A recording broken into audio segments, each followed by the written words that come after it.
চরণী রে চরণী রে প্রাণ চুরি করিল প্রাণ চুরি করিল প্রাণ চুরি করিল তারা নিজে বলতে আর কিছু না রাখিল গোবিন্দ আমার চুরি করিল ওই নিজের বলতে কিছু না রাখিল কুলবধূর চিত চুরি করিল তারা নিজের বলতে আর কিছু না রাখিল ঠাকুর তোমার ভোলা বলে ওই নিজের বলতে রাখিল গৌর তোমার হলাম বলে নিজের বলতে কিছু না রাখিল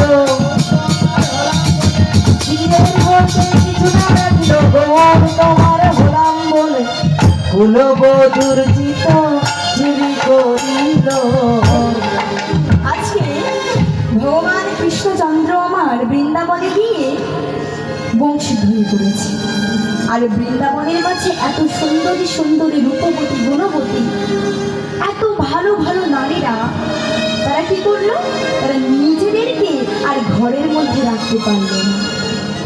ওই যে কুলবধূ চিত্তচূড়িনী কেন বলেছে প্রাণ চুরি করিল, গোবিন্দের ওই মোহন বদন দিয়ে চাঁদ মুখ বদন দিয়ে যখন বংশীধ্বনি করেছে, তাদের নাম ধরে যদি বংশীধ্বনি করে, যে বংশীর ধ্বনি শুনলে যমুনার জল উজান বয়ে যায়, যে বাঁশি বাজলে ব্রজ গোপীগণ সব উন্মাদিনী হয়ে যায়, যে বংশী বাজলে ব্রহ্মার ধ্যান ভঙ্গ হয়ে যায়, তাহলে সেই বংশী যদি কারোর নাম ধরে ডাকে সে কি আর ঘরে থাকতে পারে না?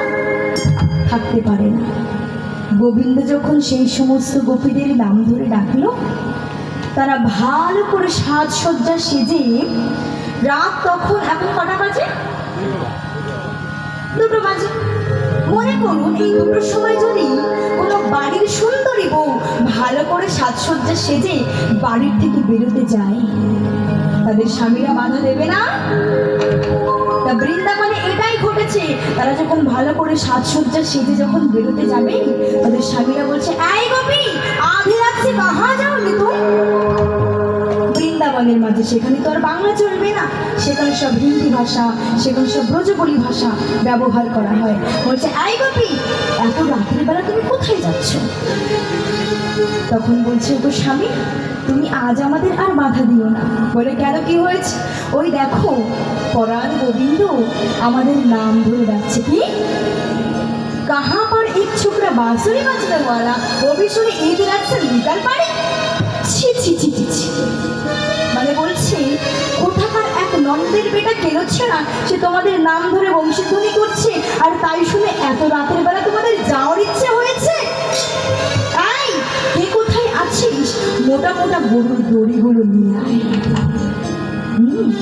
বৃন্দাবনের মাঝে সেই সমস্ত গোপীদের আর যাওয়া হলো।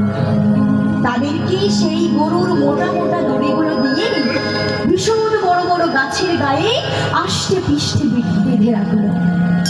তখন গোপিনীগণ নয়নের জলে বদন ভাসিয়ে বলছে, গো পরাণ গোবিন্দ দেখো তুমি যে আজকে বৃন্দাবনের মাঝে এত সুন্দর রাসলীলা তৈরি করেছো, এত রাস মঞ্চ তৈরি করে আমাদের নাম ধরে বংশীধ্বনি করেছো, কিন্তু আমরা যে যেতে পারলাম না। আর স্বামীকে বলছে, গো স্বামী আমার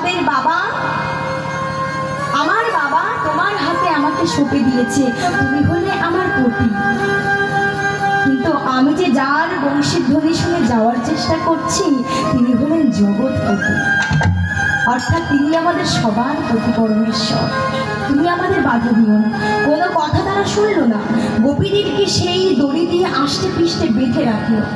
গোপিনীগণ তখন নয়নের জন্য বদন ভাসিয়ে বলছে, গো দয়াময় আমরা তো যেতে পারলাম না, কিন্তু দেহটা ওখানে পড়ে রইল। ভালো করে শুনুন বন্ধু, দেহতেই পড়ে থাক, দেহ নিয়ে কাজ কি? সেই দেহে যদি প্রাণটাই না থাকে, ওরে আমার মন, ওরে আমার প্রাণ, তুই একবার কৃষ্ণ বলে চলে যা। দেহটা সেখানেই পড়ে রইল, মৃত্যুবরণ করে দিল। আজকালকার ছেলেমেয়েরা আমরা ভালোবাসায় যদি বাধাপ্রাপ্ত হই আমরা কি করি? আমরা সুইসাইড করতে চলে যাই, তাই না? কোনো কোনো সময় মাথায় এমন চিন্তা ভাবনা আসে। কেউ কেউ রেল লাইনে মাথা দেয়, ব্লেড দিয়ে হাতের শিরা কাটে, আবার দাদাভাই হাসছে, বলে এটাই তো বাস্তব, কিছু করার নেই, আমি তো এই যুগের মেয়ে। কেউ কেউ গলায় দড়ি দেয়, কেউ কেউ বিষ খায় তো। কিন্তু সেই সমস্ত গোপীরা তারা কি করলো? সুইসাইড করলো না, কিন্তু তারা গোবিন্দকে এতটাই ভালোবাসে, বলছে গোবিন্দ এরা যে আমার দেহটাকে নিয়ে শুধু খাটাতে ভালোবাসে, কিন্তু কোনোদিন জিজ্ঞেস করে দেখলো না যে আমি কি চাই। সারাটা জীবন তো সংসার করে গেলাম, কিন্তু তোমার কাছে যে আসবো সেই সময়টুকু তারা আমাকে দেয় না।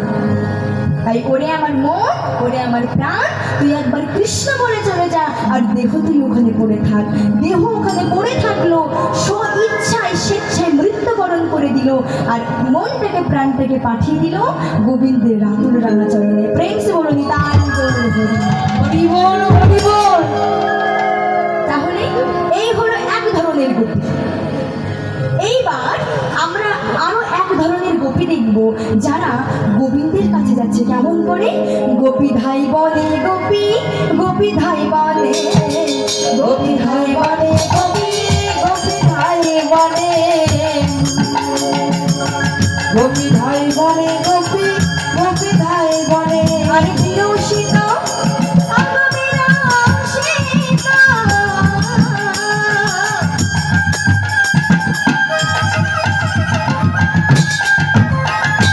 বিরসিত তনু মনু চলিল তুই খালে, বিরসিত তনু মনু চলিল তুই খালে। গোপী ধাই বনে গোপী, গোপী ধাই বনে, গোপী ধাই বনে গোপী, গোপী ধাই বনে। কোন কোন গোপী ছিল শিশু নয়ে কোলে, কোন কোন গোপী ছিল শিশু নয়ে কোলে। অর্থাৎ কোন কোন গোপীরা তারা তাদের সন্তানের সাথে শয়নে ছিল। সেই কোলের শিশুকে বলছে, ওরে বাছা তুই কান্না বন্ধ কর, ওই দেখ বৃন্দাবনে গোবিন্দ আমার নাম ধরে ডাকছে। সেই সমস্ত শিশুদেরকে স্তনদুগ্ধ পান করিয়ে ঘুম পাড়িয়ে কি করছে, কোলের শিশু ফেলে রেখে চলিল তুই খানে। নিতাই গৌর হরি রেখে চলিল তুই খানে, কোলের শিশু ফেলে রেখে চলিল তুই খানে, কোলের শিশু ফেলে রেখে চলিল বৃন্দাবনে। গোপী ধাই বনে গোপী, গোপী ধাই বনে, গোপী ধাই বনে গোপী, গোপী ধাই বনে, গোপী ধাই বনে গোপী ধাই বনে গোপী, গোপী ধাই বনে। কোন কোন গোপী ছিল শয্যায় শয়নে, কোন কোন গোপী ছিল শয্যায় শয়নে।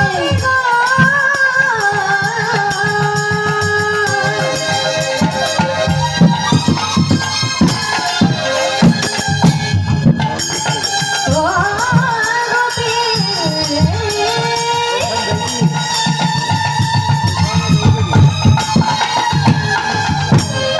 ও গোপী, কোন কোন গোপী ছিল শয্যায় শয়নে। অর্থাৎ কোন কোন গোপীরা তারা পতির শয্যা শয়ন করেছিল, অর্থাৎ স্বামীর সাথে ঘুমাচ্ছিল। তাই কি বলছে, গোবিন্দ যদি ওপার থেকে বংশীধ্বনি করে, আমাদের কি সাধ্য আছে সেখানে থাকার? সেই পতির শয্যা ফেলে রেখে চলে বৃন্দাবনে। পতির শয্যা ফেলে রেখে চলে বৃন্দাবনে, পতির শয্যা ফেলে রেখে চলে বৃন্দাবনে, পতির শয্যা ফেলে রেখে চলে বৃন্দাবনে। গোপী ধাই বনে গোপী, গোপী ধাই বনে, গোপী ধাই বনে গোপী, গোপী ধাই বনে। কোন কোন গোপী ছিল দুগ্ধয়া বর্তনে। কোন কোন গোপী ছিল দুগ্ধয়া বর্তনে। অর্থাৎ কোন কোন গোপীরা তারা কি করছিল, সংসারের কাজকর্ম করছিল। মায়েরা আপনারা যেমন সংসারের কাজকর্ম করে, তা ঠিক কোন কোন গোপীরা গরুর থেকে দুগ্ধ গ্রহণ করছিল, কিন্তু দুগ্ধের গভণ্ড ফেলে রেখে চলে বৃন্দাবনে। তাই বড় হয়ে রেখে চলে বৃন্দাবনে, দুধের ভাণ্ড ফেলে রেখে চলে বৃন্দাবনে, দুধের ভাণ্ড ফেলে রেখে চলে বৃন্দাবনে। গোপী ধাই বনে গোপী, গোপী ধাই বনে, গোপী ধাই বনে গোপী, গোপী ধাই বনে। তাহলে আমরাও কি যাব গোপীদের মতো বৃন্দাবন ধামে? হ্যাঁ, সবার তো আবার ঘুম পেয়ে গেছে।